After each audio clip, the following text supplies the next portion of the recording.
All you Americans who've been following the Islamization of Europe from afar with horrified incredulity, if any of you are still nursing the cozy illusion that it could never happen in your country, it's time to wake up and rub those sleepy eyes, because the moment of truth has arrived.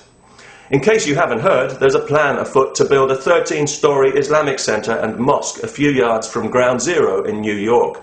A plan that's been enthusiastically welcomed by politicians and civic leaders eager to show how tolerant they are at other people's expense.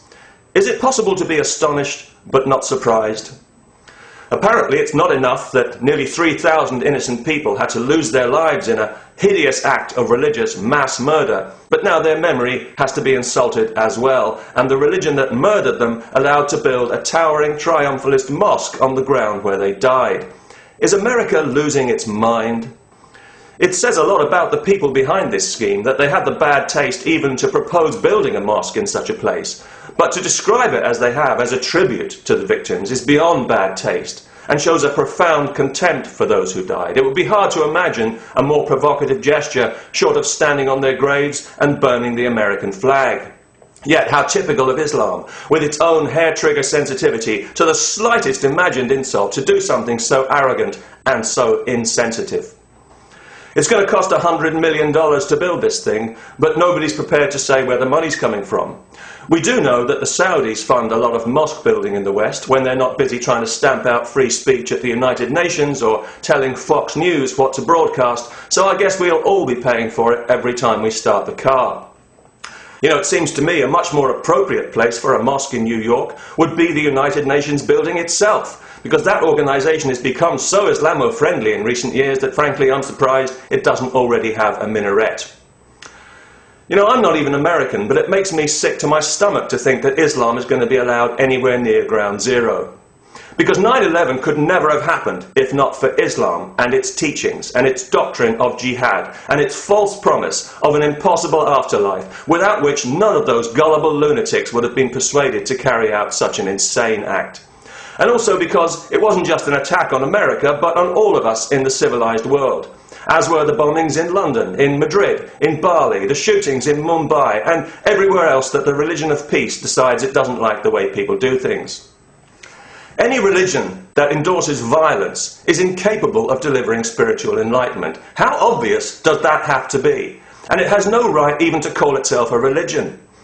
Without the shield of religion to hide behind, Islam would be banned in the civilized world as a political ideology of hate, and we have no obligation to make allowances for it any more than we do for Nazism. It's a bigger threat to our freedom than Nazism ever was. Yes, both are totalitarian and both divide the world unnecessarily into us and them, the pure and the impure, and both make no secret of their desire to exterminate the Jews. But we were all more or less on the same side against the Nazis, whereas the Islamo-Nazis have got plenty of friends among people in the West who ought to know better.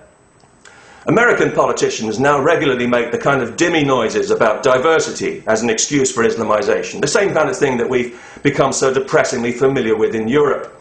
It's true that diversity has been good for America. It's been the making of that country. But American diversity has always been grounded in respect for the values, the individual liberties that make America what it is.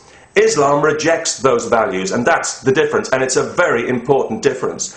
Islam despises what America is. It rejects everything America stands for, including freedom and diversity. And any Muslim who denies that is a liar. The organisation behind this scheme is called the Cordoba Initiative, and the building is to be called Cordoba House. And this is because Cordoba, or Cordoba, is the city in southern Spain where Muslims built their first great mosque at the start of, and as a symbol of, their conquest of Spain.